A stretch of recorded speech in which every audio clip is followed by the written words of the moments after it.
What is openSUSE Tumbleweed? openSUSE Tumbleweed is a rolling release Linux distribution. That means you install it once and continue receiving updated software, the kernels, the drivers, and desktop environments without needing to reinstall a new version every few years like LTS releases.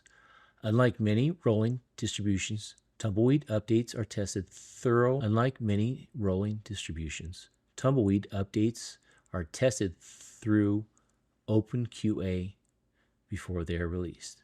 This helps catch major problems while still giving users access to newer software quickly. Tumbleweed works well for developers, Linux enthusiasts, gamers, and anyone who wants a modern KDE Plasma or GNOME desktop. Software is managed using YaST, Myrlyn, or Zypper through command line tools. The Btrfs file system and Snapper also allow you to roll back system if an update causes an issue.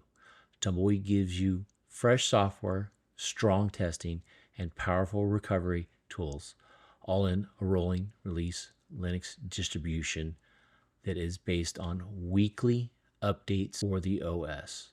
If you like this video, please like and subscribe. Thank you. Have a great day.